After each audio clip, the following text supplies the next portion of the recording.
suspended in the water, and any boater coming under there could run into it.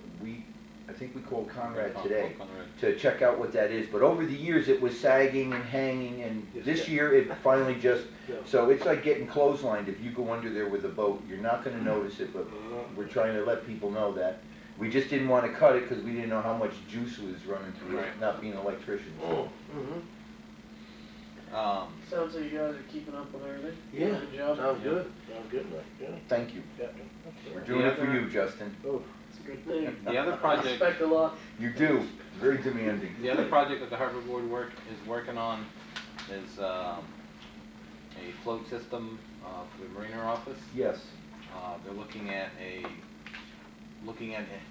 another grant, a ship grant for next year, at the possibility of installing 3 floats behind the marina office, and then having a gangway go down to those floats. One of the items that they're looking to do is to relieve some of the crowding at the commercial pier. The possibility of having a place for State pier. State pier. Excuse me. You know, possibility of having a place for you know, the ferry to discharge passengers and try to relieve some of the, you know, the pressure from the boating community, the recreation boaters. You got the ferry, you've got the whale watch people, and this would just give them another outlet. Over the last 3 years, you'd have to be blind not to see the increase of activity at the boat ramp and the amount of boats, and it's just, I mean, I'm glad that it's happening, but it's starting to show the weak points of that, in that everything's happening in one spot, and we don't even have a safety or rescue boat anywhere. So this also would help with the ability to have one in a spot where, if it's necessary, it can be utilized quickly. Carol Dennison has been working with us in the Harbor Board, and she's done a lot of the legwork for this. She brought together a proposal that would use a community development, a CDBG grant, as the match money for the ship grant. And she's been talking with the Maine DOT, the people involved behind the ship grant, the Office of Community Development, and kind of coordinating that and making sure, you know, that these grants are going to be able to work together. And you know, she brought in a very positive report to the Harbor Board that she's comfortable that she's going to be able to make this work. So rather than the town of Lubec come up with a 20% match, you know, she's going to apply to community development and attempt to get to get the match money, and then apply the match money to the ship grant. So and people don't get confused at home, because I was getting confused Yes. earlier today. There's actually 2 ship grants, and I asked John to start referring to it as a ship commercial and a ship marina, just to keep them separate. The ship commercial we have, okay, and we have the money. For the commercial piece. But the ship marina is the one that Carol has been doing so much work on. And the marina is public, and it's mostly funded by state. It just happens they're both ship grants. And what the SHIP stands for is Small Harbor Improvement Program. Right. Now, as far as putting in floats back there, we looked into, I know last time that we had anything there, it got abused by the tides and the way the storms are. Yes. The biggest fault was there was no breakwater on that area. Correct. That was a massive structure with a keel structure under each floating dock, which gave it a lot of bite into that very strong current. This is going to be a much smaller system. It will be a copy, basically, of what the state is using, which is a tried and true system, which is well designed. They've worked the bugs out over the years. They're easy to maintain. We can drag them up into our parking lot.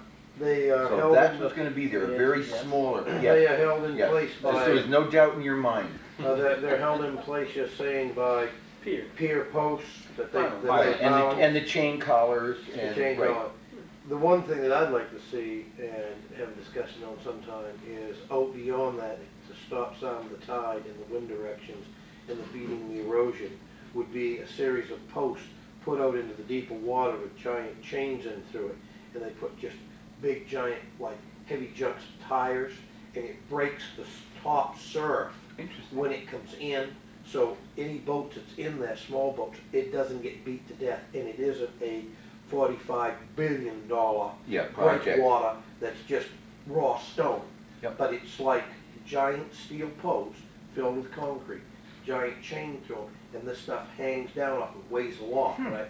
And it just stops all the water Okay, so beyond that- the other side. So that- it gives a dead spot. Okay, so that, Don't the stop the stuff that current. breaks it, okay, just because I was stops gonna the say, 5 it, feet it above. just keeps moving with the height of the Yes, tide. yeah, Okay, yeah. all right. That's right. So Well- would this, be something that would be removed in the winter, like the one Yes. at the? Yeah. Right. Yes. the location? Yeah, I would like to see, though, something on the commercial side that would be able to stay on the commercial pier for all the fishermen that come down eventually. Exactly. But you would need, like what I just said, because in Yeah. the fall of the year, the way the wind switches around there, Yep. it pounds in on that shore. Right. So with something like that into place, a float would be able to stand, and there's a lot of money between the scallops, the urchins and everything, and of course, Yeah. the lobster fishermen. It would be great to have. Right. I think That's we what need to go happened to to the the next last one. Harbor board meeting. Thank you, Sarah. You have a lot of positive comments that you I can think, I think they're gonna change their hours, though. 9 o'clock is hard. Well, Yeah, that you is know, a lot, too. what a lot of people don't realize is that if you get involved in boards and committees in the town, that there's only so much time that these meetings can take place. So the Mm. harbor board always was sort of traditionally an early morning thing, and the individuals who are on it have changed, and now maybe, and we've gotten a fisherman, but he hasn't been able to attend the last meeting because he was fishing, so Yeah, we need to We have adjust a it. select board person who'd like to go, but Right. he's a carpenter, so he probably can't go at 9 in the morning, so. Thank you. Agenda item for next meeting. Yes, and it is too, we agree. And maybe you could just have it rotate.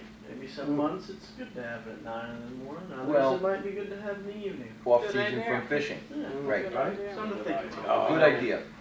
One of the questions, when we talked about putting it in the evening, is, you know, a lot of the evenings are filled. Right. Right, that's the Right. busy, that's the heavy end of the, So that's where Justin's suggestion might help, if they It rotate doesn't have it to in. be always the same thing. Right. Right. Good point. What was it for? I know, we've been really, resistant in going after a lot of grants, simply because we just don't have the resources. Right. You know, without Carol doing all the legwork and putting things together, it would be tough for me to pursue it, based on the amount of time I have. And we've been working on focusing most of our grant applications on infrastructure and things for the public.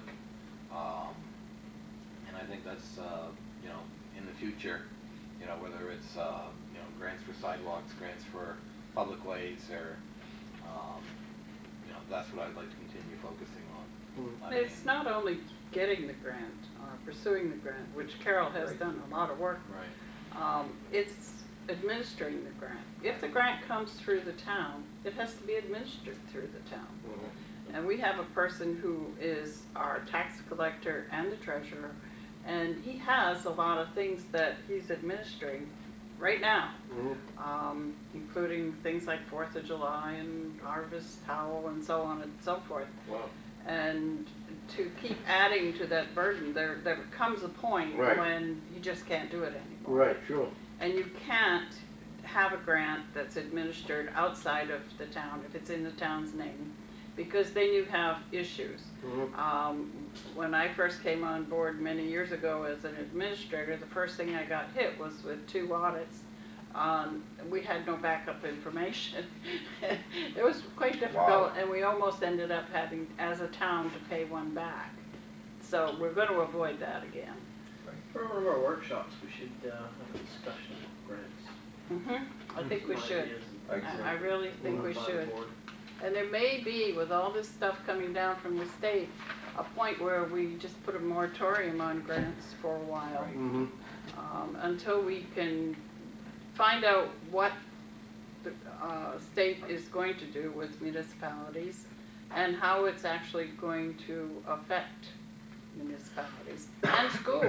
yes. Right. You know, the school is just as much of a concern to us as what they do to the municipality, because that's where the school money, for all intents and purposes, comes from now. Comes from the same tax base. It's all Right. from the same Okay. pot. Well, It is. unfortunately, in the last year alone, there was announcements in the paper of grant funds that were available. At the same time, it was followed up with how much the state won't be giving each municipality. And it's amazing to me Right. that for 1 year, if the state didn't put out grant money and then just divided it amongst Mhm. the towns that need it, for 1 year, we'd have a little bit coming back, and then maybe the next year, it would give you a breather time to figure out what grant do you really need. But it just seems like it's the bottom side up. They're dangling the grant money over here, but we're not gonna give you anything for your school, we're not gonna give you anything, taking away this. It's like, wait a minute, so we all have to chase the grants? It doesn't seem right. Well, there aren't as much money in grants now. That's, either. yeah, that's a So- point And too. the other Let's thing, hope it dries up yeah, and the other thing too after we is, get what we need. yeah, the process is, Interesting way to look at it, Mike. the process to get these funds is competitive, so as these funds dry up, you got more people going after it. Oh, sure. And, you know, the grant application take a lot more time to, if you're gonna put a successful one There's together. no easy answer, that's for sure. Town can buy lottery tickets. There we go. Yeah. Start Lottery a fund. tickets, not We the can have way them- out. I know a person's been doing it for over 20 years. and Not very successfully, but having fun anyway. Okay, public comment. Public? Public comment? Thanks for coming out, public. Mm. Seeing you here. Oh, we do have- You're not a public, Betty. Okay, Good Miss town Public. comment. All right, in your packet, you'll see a booklet on educational offerings. This is through Maine Municipal. What I did is I went through and made a packet for each and every one of you.